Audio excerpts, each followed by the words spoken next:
정치권 관심 뉴스 짚어보는 포커스 나이트 시간입니다. 오늘은 성치훈 더불어민주당 부대변인, 송영훈 전 국민의힘 대변인과 함께하겠습니다. 어서 오십시오.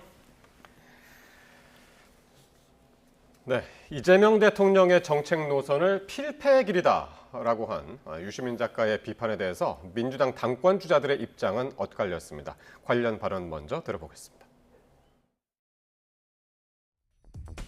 우리 진영의 대통령, 민주진영의 대통령들에 대해서 강하게 공격하신 것이 여러 번 있으니까요. 네. 또 그것이 꼭 늘 맞지 않았고, 그래서 저는 사실 그것보다는 네. 지금의 이유는 뭘까? 통상적인 평론의 영역은 좀 벗어나신 것으로 보여서 네. 그것 또한 본인의 판단이 있지 않을까 싶습니다. 유시민 작가님이 지적하신 충정은 이해하겠으나 그것을 저렇게 저주와 악담식으로 표현한 것은 좀 맞지 않는 게 아니냐. 진심으로 뭔가 조언할 게 있다면 대통령에게 편지를 쓰든지 그때 별도에 만나서 의사를 전달하는 방식이 좋지 않았을까. 검찰개혁은 민주당의 정체성이고 민주당 개혁의 깃발이고 상징입니다. 누구의 말을 떠나서 저는 검찰개혁을 실패하면 총선도 상당히 어려워진다 이렇게 생각하고 있습니다. 노코멘트 하겠습니다. 그 부분도 노코멘트 하겠습니다. 자, 그리고 역시 당권 주자인 고민정 의원은 모든 걸 선악으로 구분하는 게 오히려 더 필패의 길이다라고 비판을 했습니다. 자, 두 분은 유시민 작가의 전날 발언 어떻게 들으셨습니까? 일단 진보 진영의 분열을 부추기는 언어라서 참 안타깝다라는 생각이 들었고요. 그러니까 이재명 대통령을 비롯한 이재명 대통령의 길에 좀 동조를 하는, 그러니까 외연 확장, 중도 실용주의, 마치 이것이 반개혁인 것처럼 어제 표현을 많이 하셨거든요. 네. 그리고 이 재건축론 이야기를 한 3주 전에 하셨었습니다. 예. 근데 그 이야기에 대한 이제 어떻게 보면 반론을 3주 만에 어제 하신 거거든요. 예. 3주 동안 본인에 대한 비판과 반론을 쭉 들으셨던 것 같아요. 그러면서 그게 왜 그 비판들이 왜 잘못됐는지를 이렇게 하나하나 지적하는 느낌이었는데 제가 느끼기에는 좀 내로남불식의 평론이 아니었나라는 느낌이 많이 들었습니다. 왜냐하면 그 본인의 증축 재건축론에 대해서 유시민 작가도 본인이 이 과거에 구민주계를 그렇게 철거하듯이 쫓아내지 않았느냐라는 얘기를 했었잖아요. 예. 그랬더니 어제 방송에서 구민주계는 그럴만했다라는 식으로 얘기를 하시더라고요. 구민주계는 그렇게 쫓아낼 만했다. 좀 개혁의 대상이었다라는 얘기를 하셨고 지금 사실 이 중도 실용을 말하는 분들은 진보주를 주장하는 분들을 쫓아내자는 얘기도 아니거든요. 전략적으로 중도 확장을 하면서 진보를 조금 속도 조절을 하자는 건데 마치 그게 본인이 20년 전에 했던 철거와 비슷한 것처럼 막 그 얘기를 하는 것 자체가 잘못됐다라는 거를 지적하지 아니할 수 없고요. 그리고 또 노무현 대통령 얘기가 많이 나왔어요. 지난 3주 동안. 네. 노무현 대통령도 한미 FTA, 이라크 파병, 우측 정책 많이 하지 않았느냐. 근데 왜 노무현 대통령을 그렇게 보호했던 본인은 왜 이재명 대통령의 중도 확장 이거에 대해서 보수적 정책을 포용하는 거에 대해서 왜 이렇게 비판하느냐. 그랬더니 이렇게 얘기하더라고요. 노무현 대통령은 원래 그런 생각을 갖고 있었던 사람이기 때문에 괜찮은데 이재명 대통령은 원래 그런 생각 갖고 있던 사람은 아니기 때문에 이건 변절이다라는 식으로 거의 표현을 하더라고요. 예. 이것도 잘못된 거죠. 저는 근데 이런 전체적인 모습이 되게 기시감이 들더라고요. 한 22년, 2004년에 당시 조순영 새천년민주당 대표가 노무현 대통령을 좀 몰아세웠었거든요. 그때 막 거의 독선과 오기로 가득 찼다 이렇게 노무현 대통령을 비판을 했었는데 그때 노무현 대통령을 경호실장을 자처하던 유시민 의원이 딱 22년 전에 조순영 대표 같은 모습을 지금 보이고 있다고 생각합니다. 지금 이재명 정부를 향해서 마치 필연적 실패의 길로 가고 있다는 그런 독설을 쏟아내는 것이 본인이 그렇게 지적하고 비판했던 조순영을 닮아가는 게 아닌가 좀 그렇게 지적하고 싶습니다. 성추영 부대변인은 네 글자로 표현했습니다. 내로남불 발언이었다. 그리고 이제 앞서 들으셨습니다만은 다른 당권 주자들은 다 이제 유 작가의 발언을 비판을 했는데 정청래 전 대표만 노코멘트라고 했습니다. 제가 총체적으로 좀 평가를 하자면 예. 지금 여권의 담론 자체가 후지입니다. 그러니까 유시민 전 이사장의 발언도 후지고 여기에 대한 민주당 당권 주자들의 반응도 저는 후지다고 생각해요. 자, 이 유시민 전 이사장의 어제 발언은 이른바 건축학개론 시즌2 또는 건축학 원론이라고 불리는데, 왜냐하면은 김어준 씨 유튜브에서 했던 이른바 증축론이라고 하는 것이 여권에 대한 재건축이 아니라 증축을 해야 된다라고 하는 말로 요약되지 않습니까? 그리고 거기에 대해서 홍익표 청와대 정무수석이 증축이나 재건축 말고 더 큰 의미의 정계 개편을 암시하는 재개발도 있다라는 말을 했는데, 그것에 대한 어떤 반론 차원에서 저 얘기들을 풀어놓은 것으로 보이거든요. 그런데 지금 민주당이라고 하는 집을 생각해 보면 그 당의 그 집에 입주해 있는 민주당원들도 민생이 고통스럽긴 마찬가지일 겁니다. 비유하자면 1층은 녹물 나오고 중간층, 1층은 담배 연기 때문에 고통스럽고 중간층은 녹물 나오고 그다음에 엘리베이터는 수시로 고장나는 그런 집에 살고 있다시피 해요. 지금 대한민국의 청년 고용률이 이재명 정부 들어서 단 한 달도 오른 적이 없습니다. 그리고 서울 아파트 매매 가격과 전세 가격은 이재명 정부 들어서 단 한 주도 내린 적이 없습니다. 그러면 그런 것들을 이야기해야 되는데, 지금 유시민 전 이사장이나 또 그다음에 앞서 저희가 영상에서 본 김민석 전 총리나 송영길 전 대표나 노코멘트를 하겠다고 한 정청래 전 대표까지 누구도 그런 것을 이야기하지 않아요. 이런 분들은 지금 증축, 재건축, 재개발을 떠나서 입주자 대표의 동대표도 하시면 안 되는 것이 아닌가 하는 생각을 야당으로서는 하지 않을 수가 없습니다. 예, 송영훈 대변인은 새로운 건축학개론을 지금 또 이야기를 했습니다. 자, 그런데 정청래 전 대표가 노코멘트라고 하면서도 검찰 개혁을 못하면 지지층이 외면한다라고 했습니다. 사실상 유 작가의 발언에 동조한 것이 아닌가 싶은데요. 동조한 거죠. 근데 검찰 개혁 못하면 지지층이 외면하는 거 맞습니다. 근데 검찰 개혁 제대로 못하면 국민들이 외면할 겁니다. 국민들이 2년 뒤 총선에서 3년 뒤 대선에서 민주당을 선택해주지 않을 겁니다. 그렇기 때문에 정청래 대표가, 저는 노코멘트 얘기를 하는 거는 뭐 그럴 수도 있다고 생각하는데요. 네. 수사와 기소의 분리에 대통령의 의지가 없었다, 이거에 대해서는 사실 언급을 해줬어야 되는 건 아닙니까? 사실 그 유시민 작가의 그 발언만큼은 저는 팩트가 틀렸다라고 생각을 해요. 왜냐하면 일단 검찰 수사 기소 지금 분리하기로 했습니다. 지금 쟁점으로 남은 거는 보안 수사권과 관련된 이 쟁점 하나 남은 거잖아요. 이것과 관련된 싸움을 하고 있는데, 그리고 이재명 대통령 결국 1년 내에 수사와 기소 이거 분리해놔서 10월에 검찰이 해체되게 됩니다. 분리됩니다. 그거를 갖고 의지가 없는 거다라고 얘기를 하는데, 전 유시민 작가와 정청래 대표가 우리 되묻고 싶은 게, 예. 그럼 문재인 정부 때는요? 문재인 정부 때 5년 동안 결국 수사와 기소 분리 시도 못하지 않았습니까? 그건 문재인 대통령의 의지가 없었기 때문입니까? 자, 그러면은 그때는 왜 유시민 작가와 정청래 의원은 당시엔 침묵했습니까? 그 당시에는 문정부 때 5년 내내 침묵하지 않았어요? 근데 지금 겨우 분리를 한 다음에 마지막 남은 보안 수사권과 관련된 그 국민들의 우려, 이런 것들 때문에 속도 조절을 하자는 사람들에 대해서 이거는 의지가 없다라고 평가절하 하는 것을 어떻게 전직 당대표로서 이거를 노코멘트 한다고 하고 넘길 수가 있죠? 저는 그 부분은 그 뒤의 이야기야, 뭐 평가에 대해서 다른 사람의 평론에 대해서 언급하지 않겠다라고 할 수는 있어도 예. 적어도 수사 기소 관련된 부분에 대해서는 언급을 했었어야 된다고 생각합니다. 예. 근데 지금 민주당 안에서도 이제 분위기가 좀 많이 바뀌는 게, 그동안 이제 보안 수사권 완전 폐지 이 목소리가 지배적이었다면은 지금은 좀 신중하자 이 목소리가 이제 커지고 있는 상황인데, 그런데 오히려 나머지 당권 주자들도 지금 폐지를 거듭 주장하고 있습니다. 송영길 의원도 검찰 보안 수사권이 필요 없다, 요구권이면 충분하다, 이런 얘기를 했거든요. 그건 왜 그럴까요? 그러니까 지금 송영길 전 대표는 변호사 출신 아닙니까? 그럼에도 불구하고 저렇게 보안 수사 요구권으로 충분하다고 국민을 호도하고 곡하가세를 해서는 안 되는 겁니다. 실제로는 보안 수사 요구권으로 충분하지가 않죠. 지금 오늘만 해도 또 어떤 사례가 새로 보도됐습니까? 서울 수서경찰서에서 2021년에 검찰이 보안 수사 요구를 한 사기 사건을 4년 이상 방치하다가 지난달에 공소시효를 한 달여 앞두고 그제서야 검찰에 송치했다.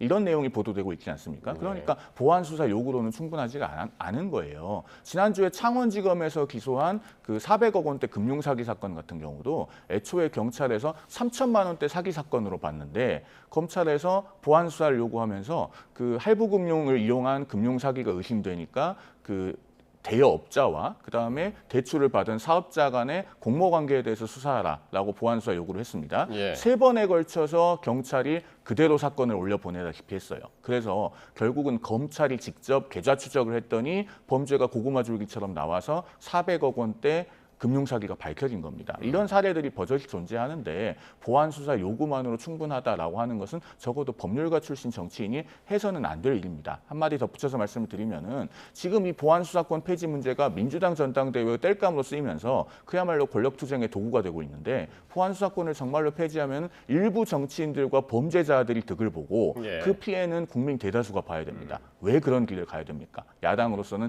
이것만큼은 반드시 막아야 된다는 말씀을 또 한 번 드리지 않을 수가 없습니다. 예. 그래서 이제 신중론이 계속 나오고 있는 건데 청와대에서는 오늘 특정인의 발언에 별도로 대응하지 않겠다 이런 얘기도 했고요. 또 이 대통령의 수사 기소 분리 핵심 가치에 대해서 한 번도 흔들린 적이 없다 이렇게 이야기하면서 유 작가의 발언을 이제 일축한 그런 상황인데 유시민 작가 어제 이 대통령이 국회의장도 서울시장도 당 대표도 명픽을 넣었다고 했습니다. 당 대표 명픽 누굽니까? 뭐 딱 이름을 언급하지는 않았습니다만 네. 아무래도 김민석 전 총리, 그러니까 김민석 총리 출신의 김민석 후보를 딱 지적을 한 걸로 보여지는데요. 예. 그러니까 지금 김민석 후보와 사실상 지금 유시민 작가가 지지하고 있는 걸로 보이는 정청래 후보 이 둘의 대결에서 김민석 후보를 약화시키기 위한 발언인 거죠. 이 사람은 그냥 명픽이다. 대통령이 밀어주니까 그러니까 되려고 하는 후보다. 약간 예. 이런 식으로 확실히 그 김민석 후보가 말하고 있는 중도 실용 확장 노선, 대통령과 결을 맞추는 당대표가 되겠다라는 주장, 이걸 희석시키려고 하는 거라고 좀 봅니다. 자, 그러면서 그런 경선들, 뭐 국회의장이나 뭐 아니면 서울시장 후보나 이런 것들을 불공정 경선이라는 단어를 또 꺼내시더라고요. 자, 근데 유시민 작가가 불공정 경선을 말씀하실 자격이 있을까요? 통합진보당의 이 조직적인 부정경선 사례가 과거에 있었는데 그 내부 그 부정경선 사례에서 당시 국민참여단계 유시민 작가가 주도해서 만들었던 국민참여단계에서도 이 조직적 부정경선했던 것이 탄로가 났었고 유시민 작가도 당시에 그거를 알고 있었다라는 것이 다 드러났습니다. 예. 자, 그러면 그거야말로 조직적인 부정경선을 이끌었던 본인이 과연 불공정 경선을 입에 올릴 수 있는 자격이 있을까요? 그거에 대한 반성 전 그 뒤로 본 적이 없습니다. 그렇기 때문에 이거에 대해서 본인이 노골적으로 지지하고 있는 특정 정청래 후보라고 좀 밖에 볼 수 없다고 보는데 그 후보와 지금 그 각축세를 벌이고 있는 김민석 후보를 깎아내리기 위해서 이런 또 예. 대통령의 명픽이란 단어, 사실 이 단어는요 야당의 언어거든요. 야당이 여당을 우리 민주당을 공격할 때 쓰는 언어인데 이거를 굳이 입에 올리면서 그렇게까지 특정 후보를 지지하고 그렇게까지 대통령을 비판하고 싶었냐? 저는 역시 그거에 대해서 또 비판하지 않을 수 없습니다. 그리고 이 명픽 이야기를 하다가 연장선상에서 나온 발언인 것 같은데 유 작가가 대통령의 지배를 받는 순간 당은 망한다라고 했는데 사실상 명픽 당대표가 돼서는 안 된다. 이렇게 들립니다. 답은 맞는데 그리고 중간에도 맞는 말을 했는데 전제가 틀렸고 그다음에 방법에 문제가 있는 그런 발언입니다. 그러니까 대통령의 지배를 받으면 여당이 망한다라고 하는 것은 사실은 수직적 당정 관계를 탈피해야 되고 수평적 당정 관계, 건강한 당정 관계로 가야 된다는 의미로 이해한다면 그 답은 맞다고 볼 수 있어요. 그다음에 유시민 전 이사장이 이재명 대통령이 수사 기소 분리를 원하는 게 맞느냐라는 의문을 제기했는데 예. 그렇죠. 이재명 대통령은 사실 수사 기소의 분리를 원하지 않는 것 같습니다. 왜? 지금까지 했던 특검을 보면요. 특검은 전부 다 수사와 기소가 결합된 형태 아닙니까? 그런 특검을 이재명 정부 1년 동안 5번이나 발동했습니다. 그러면은 대통령 스스로가 수사와 기소는 엄격하게 분리될 수 없는 것이고 오히려 분리되지 않는 것이 범죄를 처벌하는 데 효과적이다라고 하는 걸 누구보다도 잘 알고 있다는 방증입니다. 그러니까 예. 유시민 전 이사장이 한 말은 중간답까지는 맞아요. 그런데 전제가 틀렸죠. 수사와 기소는 앞서도 말씀드렸듯이 완전히 분리될 수가 없는 겁니다. 그것은 언론으로 치면은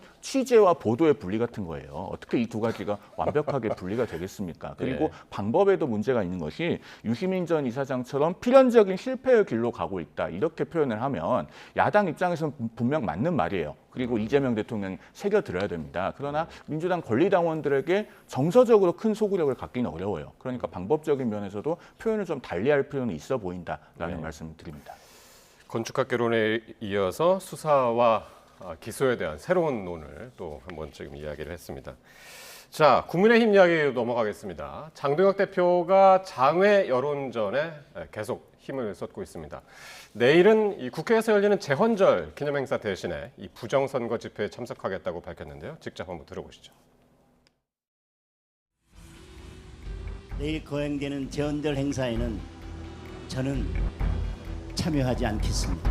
우리 힘을 한번 다시 모으자고 제가 먼저 내일을 올공대의로 정하고 우리 시민들과 약속했습니다. 왜 제1야당 대표가 매일 올림픽 공원에 나가냐고 묻습니다. 왜 한 달 반이 지나도록 그 어떤 것도 이루어지지 않고 있냐고 시민들이 묻고 있습니다.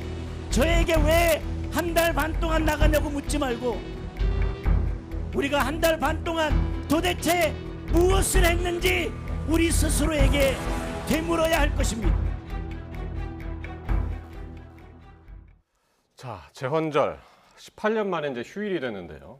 내일 제헌절 경축식 행사 대신에 올림픽 공원 시위 현장을 찾아가겠다라고 했습니다. 제1야당 대표로서 적합한 이야기인지 모르겠습니다. 뭐 행보도 그렇고 멘트도 그렇고 너무 후지입니다. 제1야당 대표가 할 만한 멘트나 행보는 전혀 아니라고 생각을 하고요. 왜 자꾸 제도권 정치에서 벗어나려고 하는 거죠? 국회의원으로서 특히나 제1야당 대표면요 할 수 있는 게 너무 많습니다. 그리고 저렇게 거리로 나가서 말을 할 게 아니라요. 가끔 국민들의 목소리로 들으러 나갈 수는 있죠. 근데 언제든 소통관을 빌려서 수많은 기자들 앞에서 메시지를 던질 수 있는 게 국회의원의 권한입니다. 특히나 제1야당 대표가 그런 기자회견을 한다? 수많은 언론이 받아 써줄 겁니다. 이 제도권 정치 안에서 충분히 뭐 저희 당이 민주당을 견제하면서 이재명 정부를 견제하면서 수많은 행동들을 할 수 있는데 왜 굳이 저기 거리로 나가느냐?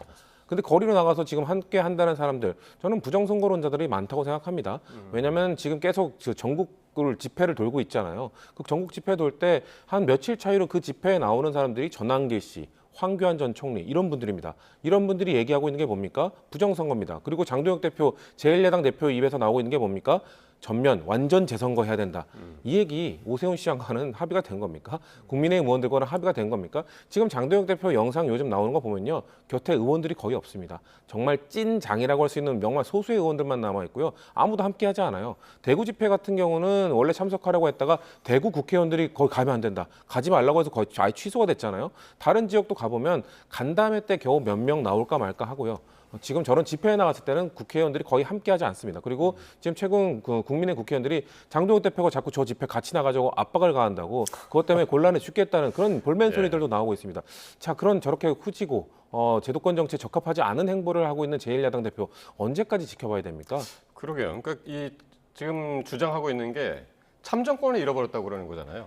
그럼 제헌절인 내일 참 할 말이 많을 것 같은데. 지금 장동혁 대표가 6.25 기념식도 안 갔었고요. 그다음에 한성숙 총리가 예방한다고 할 때도 일정을 수년시키면서 광주지방경찰청을 갔었죠. 그리고 또 제헌절 경축식은 안 가겠다는 겁니다. 그러면서 계속 장외나 외곽을 향하고 있어요. 이것이 어떤 의도인지는 사실 정치권에서는 대부분 파악하고 있습니다. 결국은 장외에서의 일종의 강성 지지층을 본인의 지지 기반으로 삼고 있기 때문에 그 지지층에 소구하고 나아가서는 어떤 장외의 머릿수를 보여주겠다 이런 전략으로 보여지는데 그런데 그것이 제1야당 대표라고 하는 공적 지위와 양립하기는 어려운 것이잖아요. 더더군다나 내일 제헌절 경축식 같은 때에 이재명 대통령하고 악수하면서 이 선관위 개혁 문제를 풀기 위해서 여야 영수회담을 하자라고 즉석으로 구두 제안을 할 수도 있을 것이고 또 제헌절 경축식이 끝난 다음에 기자들에게 백브리핑을 하면서 어떠한 멘트를 던진다고 하면은 그것이 장소의 정치학으로서의 의미도 있을 겁니다. 그럼에도 불구하고 계속 장외로 가는데 이것의 문제는 이겁니다. 이 선관위 사태를 해결하려면요. 야당이 민심의 중앙값까지 적어도 우리 국민의 절반 이상이 되는 그런 여론 지형에서 우위를 점해야 돼요. 그런데 국민의힘 고유의 몫은 전체 여론에서 5분의 1 내지는 4분의 1 정도밖에 안 됩니다. 그러면은 민심의 중앙값에 접근해서 그 국민들이 동의할 수 있는 지점까지 야당이 움직여야 돼요. 그렇게 해서 이것은 초당적인 문제이기 때문에 이번에 문제를 해결하고 가야 된다. 이렇게 가야 되는데 자꾸 부정선거, 재선거를 외치는 집회에 야당 대표가 합류하게 되면은 그 길이 멀어지게 됩니다. 그러면서 선관위 개혁의 골든타임을 놓칠 수 있기 때문에 이 부분을 크게 우려한다는 말씀을 드리는 겁니다. 그러니까요. 내일 특히 이제 제헌절이고 그것도 이제 국회에서 열리는 행사인데 거기를 이제 안 가고 올림픽공원 행사에 가겠다. 이해가 안 되는 부분이긴 한데 어쨌든 요즘 또 이제 손팻말이 또 논란인데 집회 현장에서 이제 연일 대통령을 겨냥하는 이제 반말 손팻말, 손팻말로 이제 그 비판을 받았었는데 이번에는 이재명의 내란수계다 이런 손팻말도 들었고요. 당내에서도 이제 부적절하다는 지적이 나오는데 이건 어떻게 보십니까? 이젠 마스크는 그래도 벗으셨네요. 처음에 이제 셀프 입틀막 시위를 하시더니 그러니까 사실 피켓 시위라는 게 뭡니까? 본인의 뭔가 이 목소리나 이런 것들이 전달되기 어려운 약자들 이런 사람들이 시위를 할 때 사실 피켓을 들고 시위를 하는 것이거든요. 피켓 1인 시위 이런 것들. 근데 장도영 대표는 아까 제가 지적을 했던 것처럼 제1야당 대표입니다. 언제든지 막강한 스피커 볼륨을 키우면서 집권 여당에 대해서 정치권에 대해서 비판을 할 수 있는 그런 실력과 능력을 갖고 있는 사람입니다. 근데 지금 뭐 하는 겁니까? 계속해서 약자들이 해야 되는 피켓 시위 그리고 지금 마스크를 벗으니까 표정이 되게 행복해 보이네요. 거기 나가면요 장도영 대표를 연호해 주는 분들이 많거든요. 그러다 보니까 장도영 대표가 그 당 내로 오면 저희 당도 아닙니다. 국민의힘 당 내로 가면은 본인에 대한 비판 목소리가 많으니까 당내 집회는 당내 뭐 행사나 이런 것들은 잘 안 갑니다.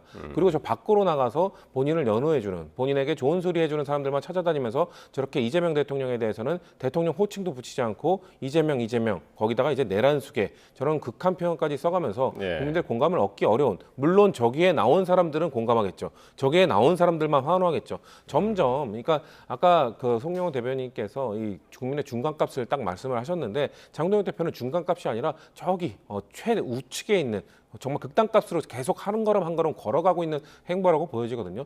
저는 글쎄요. 저 모습을 보면서 답답한 것은 국민의힘 내부에 있는 합리적이고 상식적인 보수가 아닐까라는 생각이 듭니다. 예, 송영 대표는 어떻게 보셨어요? 저 손팻말. 저 손팻말이 국민의힘에 이득이 되지도 않고 바람직하지도 않아요. 일단 바람직하지 않고 이득이 되지 않는 이유에 대해서 좀 설명을 드리면 저 내란 수괴라고 하는 표현을 보면은 당장 국민들께서 윤석열 전 대통령이 연상되지 않겠습니까? 그리고 민주당에서도 아마 똑같은 반응을 보일 거예요. 그러면은 국민의힘은 윤석열 전 대통령과 왜 절연을 하는 것을 거부했었느냐 이 질문이 또 돌아옵니다. 그게 무슨 이득이 되겠습니까? 그리고 중도층이 보기에 정서적으로도 거리가 더 멀어질 수 있어요. 지난번에도 장도영 대표가 제명아 고등학생 말고 나랑 싸우자라고 하는 손팻말을 들었잖아요. 그런데 그것이 보통 국민들의 시선에서 봤을 때는 그래도 정치적 예양에서 벗어나 보입니다. 그런 것들이 누적되면 결국 정당에 대한 이미지, 인상 이런 것들이 또 고착화되는 거예요. 그런 점에서 당에 이득이 되지도 않고 바람직하지도 않고 결국 장동혁 대표 개인이 강성 지지층을 소구하는 데에만 일부 효용이 있는지 없는지도 모르겠습니다만 그런 정도의 효과가 있을 뿐입니다. 그렇기 때문에 저런 것은 좀 지양돼야 된다는 당 내에서도 비판의 목소리가 나오는 겁니다. 이렇게 이제 장동혁 대표를 비롯한 당권파에 대한 당 내에서도 이제 비판의 목소리가 나오는 가운데 이런 국민의힘 최고위에서요, 이 시도당 위원장 이 선출 방식을 두고 이견이 분출했습니다. 김민수 최고위원이 이 당협위원장이 지금은 당협위원장들이 뽑고 있는데 당원들이 직접 이 시도당 위원장을 뽑아야 한다라고 주장을 했습니다. 이건 송영 대변인님 먼저 좀 말씀해 주실까요?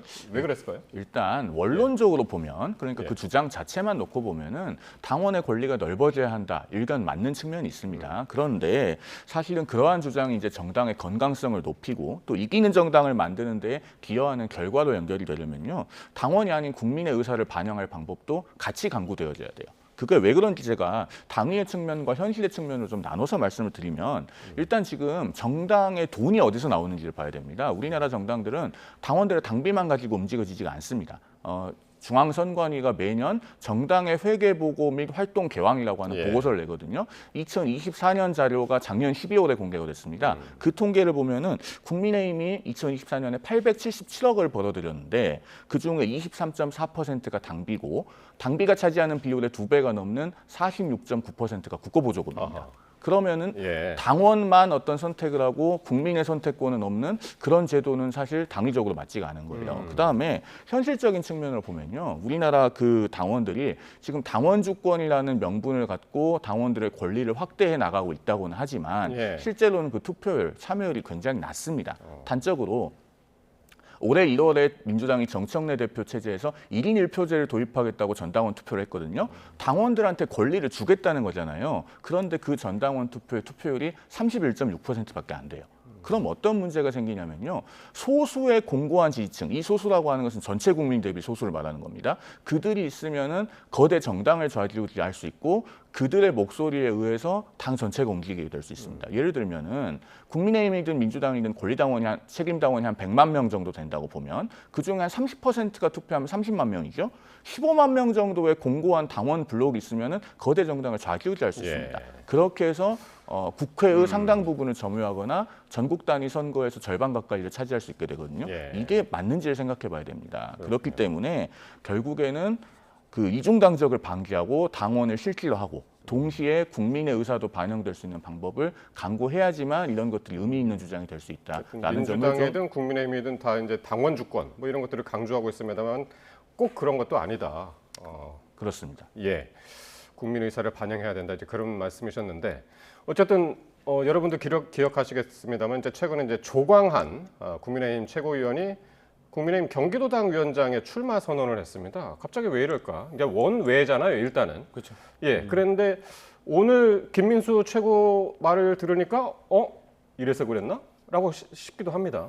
그렇죠. 거기에 또 장동혁 대표가 주장하는 지금 이 시도당 위원장 임기 연장, 그러니까 원래 1년인데 2년으로 바꾸자는 이것도 다 맞닿아 있는 거거든요. 네. 왜냐하면 지금 당권파들의 얘기나 목소리의 톤이나 아니면은 지금 정책을 이렇게 바꾸자고 하는 내용이나 방금 말한 그 시도당 위원장을 당원 투표로 하자, 임기도 장동혁 대표는 2년으로 늘리자, 이 얘기가 지금 당권파는 본인들이 다수를 점하고 있다고 생각하는 것 같아요. 우리가 지금 우위를 점하고 있다. 지금 예. 장동혁 대표를 비롯한 당권파의 당원의 다수, 아마 거기에는 적극당원, 거기에는 뭐 올림픽 공원에 나오는 그런 우파, 극우파들 이런 사람들이 다 포함이 되어 있는 거겠죠. 예. 이 숫자라면 우리가 이길 수 있다.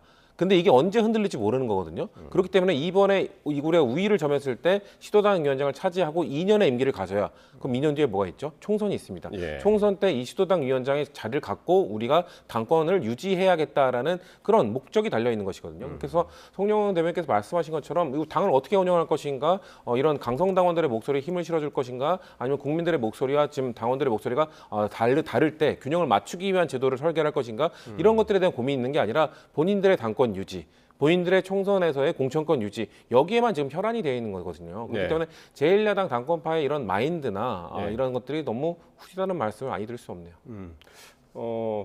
마무리 발언으로 짧게 이게 가능합니까? 지금 이렇게 당원들의 투표로 이제 하자고 그러는데 정점식 원내대표도 이제 반대를 하고 있고 한데 시기가 언제입니까 이게 지금? 지금 이제 시도당 위원장. 시도당 위원장 선거가 임박해 있고요. 예. 지금 그 시도당 위원장이 되겠다고 하신 분들은 사실상 출사표를 던지지 않았습니까? 그러면 그런 상황에서 룰을 바꾸면요. 민주당이 지금 당대표 선거하면서 선호투표제를 도입하면서 많은 논란을 초래하는 것과 똑같아집니다. 그러니까 이미 신호탄이 울렸는데 중간에 경기 규칙을 바꾸는 거잖아요. 그거는 어느 정치 집단에서나 공정하다고 보기는 어렵죠. 그러니까 이런 것이 정말로 순수하게 정당 개혁의 의도를 갖고 나온 주장이라면 시도당 위원장 선출이 임박하기 이전에 평소에 했어야 됩니다. 민주당도 마찬가지로 당대표 선거에 선호투표제를 도입하는 것이 특정 후보의 유불리와 관계가 없다면 그런 네. 것들을 평소에 당교에 명확하게 해놓았어야 되겠죠. 공통적인 문제라는 말씀을 드립니다. 예, 알겠습니다. 여기까지 듣겠습니다. 지금까지 성치훈 더불어민주당 부대변인 송영훈 전 국민의힘 대변인과 함께했습니다. 고맙습니다.